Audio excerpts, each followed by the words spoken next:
On a quiet night in New York, a subway platform stood nearly empty. The faint hum of flickering lights, the rattle of a train in the distance, and a man standing alone, unaware his life was about to change forever. Because that night, John Wick was there. The man was ordinary. His name didn't matter because no one really knew him. In a city of millions, he was a face people passed every day without a second glance. A plain jacket draped over his shoulders, worn shoes scuffed. From miles of walking and tired eyes that told a story of someone who worked too hard for too little. He carried himself like someone used to being overlooked. To the world, he was invisible. Just another stranger waiting for the last train. But that night, invisibility wouldn't save him. Shadows shifted at the far end of the platform. Two men descended the stairs, their steps slow, deliberate, the kind of walk that carried intent. They weren't commuters rushing to catch the midnight train. Their clothes were too rough, their movements too loose, their eyes too fixed. They didn't see the trains or the empty benches. They only saw him, and more importantly, his bag. Predators had found their prey. The ordinary man didn't notice at first. Rubbed his hands together against the chill, his gaze drifting toward the dim tunnel where the train would appear. But soon he felt it, eyes on him. The hairs on his neck rose, that primal warning we all feel when danger closes in. He shifted uneasily, clutching his bag tighter. His breath, catching. He thought about leaving the platform, but his legs felt heavy, rooted by fear. The two men shared a glance. One nodded. The hunt had begun. And yet, he wasn't as alone as he thought. Near the vending machine, half hidden in the weak glow of a buzzing fluorescent light, stood someone else. John Wick. To anyone passing by, he looked like just another commuter. Black coat, quiet posture, a man, with no reason to draw attention, but there was something about him, something unspoken, undeniable. Unlike the stranger, John carried no visible fear, no hurried glances, no trembling hands. He simply watched. His stillness was not the stillness of apathy. It was the stillness of a predator far more dangerous than the two who thought they ruled the night. The ordinary man didn't know it yet, but the balance of this moment was no longer in the hands of the shadows that hunted him. It belonged to the figure by the vending machine. John Wick's presence was subtle, but powerful, the kind of presence that turned the chaos of the world into silence, the hum of the lights, the creak of metal as the train approached. Even the footsteps of the two men seemed to fade beneath the weight of his gaze. To the world, the stranger was invisible, but to John Wick, he was seen, and for the first time that night, the predators were not the only ones watching. The two men closed in. Their footsteps echoed off the tiled walls of the platform, slow and deliberate, the sound carrying the inevitability of a trap closing. The stranger's shoulders stiffened. He could feel them before he saw them. That prickling sensation on the back of his neck, that sick heaviness in his stomach. The body always knows danger before the mind accepts it. One of the men leaned closer, his voice a hiss meant to unsettle. Easy target. The words slithered through the air, dripping with cruel certainty. The other chuckled under his breath, a laugh sharpened by malice. He won't even fight back. It wasn't just confidence. It was contempt. They saw not a man, but prey. Someone. Too ordinary, too unimportant to matter. The stranger froze. His hand gripped the strap of his bag until his knuckles turned white. He thought about running, but where? The edge of the platform was behind him, and the stairs were blocked. His throat tightened. The station was nearly empty, only a handful of people scattered far down the platform. None of them would intervene. Not for someone like him. No one ever did. And so, for a fleeting second, he accepted it. This was how it would happen. Robbed, beaten, forgotten. Just another invisible man swallowed by a city that never cared. His pulse hammered in his ears. His breath came shallow and sharp. He tried to look brave, but his body betrayed him. Trembling, rooted to the ground, like a deer caught in headlights. Then it came, a voice, low, measured, calm in a way that didn't belong in moments of fear. Walk away. The words weren't loud. They weren't shouted, weren't laced with threats or bravado, but they carried weight, the kind of weight that silenced the air itself. The two men stopped mid-step.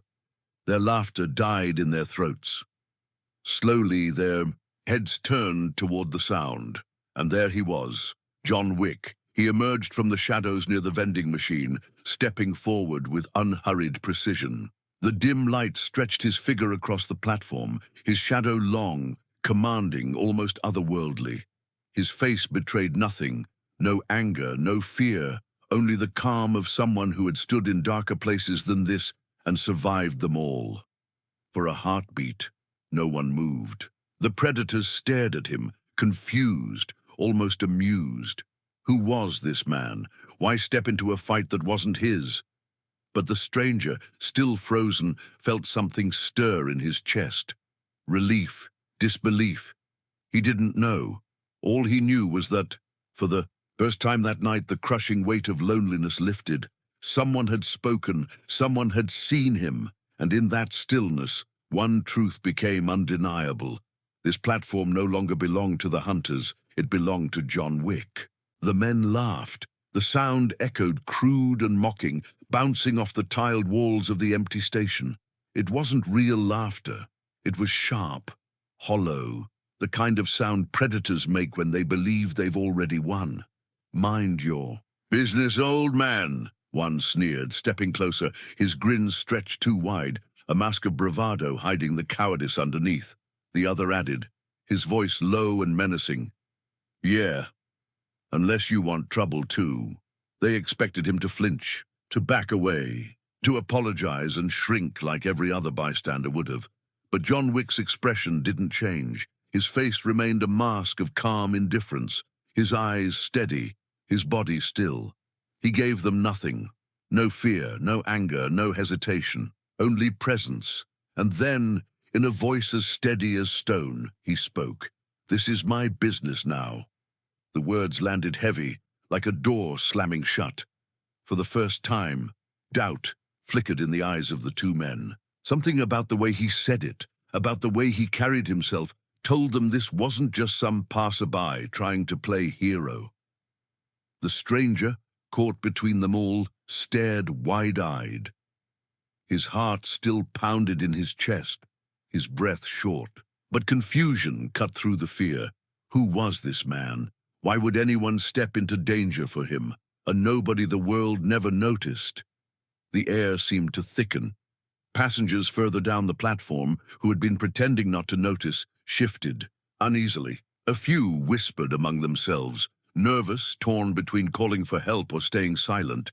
But silence, as always, won. No one wanted to be next. Then, with a flick of his wrist, one of the men pulled a knife. The blade glinted under the flickering fluorescent light, catching the stranger's eye. His stomach dropped. The metallic flash was a promise, sharp, cold, final. The other man clenched his fists, stepping into a fighter's stance, rolling his shoulders as if warming up for what he believed would be an easy victory. The tension on the platform stretched like a wire about to snap. Every second dragged long, heavy with unspoken inevitability.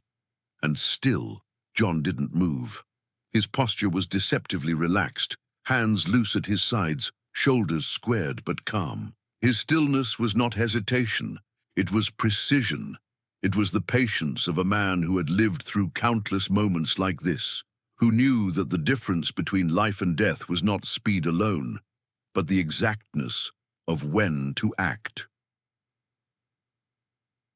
Passengers held their breath. The stranger's knees trembled. The knife caught the light again, a cruel shimmer in the dim station. And only then, only when the blade reflected in his eyes. John Wick moved. It happened fast, too fast for the human eye to truly follow. Later, the passengers who watched would struggle to describe it. They would say it looked less like a fight and more like inevitability.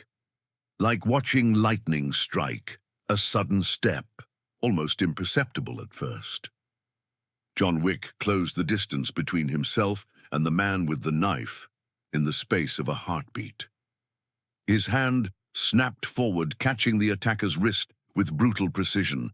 The knife never had a chance, a twist, efficient, practiced, honed by years of necessity. Bone and tendon gave way under the merciless grip. The blade was no longer the predator's weapon. It was John's before the man could even gasp. John struck, not wild, not angry, controlled, a single exact blow to the solar plexus. The kind of strike that empties the lungs and crushes the will. The man dropped, a groan tearing from his throat as his body folded to the ground. The knife clattered against the concrete, its sharp edge now harmless, its power gone. But the fight wasn't over. The second man lunged, reckless, desperate, fists swinging in raw aggression. For him, violence was chaos. For John, violence was art. The counter was effortless. John stepped aside, redirecting the attacker's momentum with a movement so fluid it was almost graceful.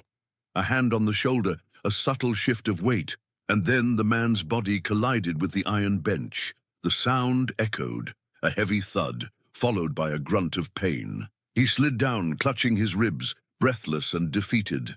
And then, silence. The platform, moments ago thick with menace, now lay frozen. The predators who had stalked their prey were reduced to groaning figures sprawled across cold concrete. The knife lay abandoned, a useless piece of steel under flickering light. The few passengers who had been watching stood still, eyes wide, caught between fear and awe. They had just witnessed something they could never fully comprehend. Something precise. Something inevitable.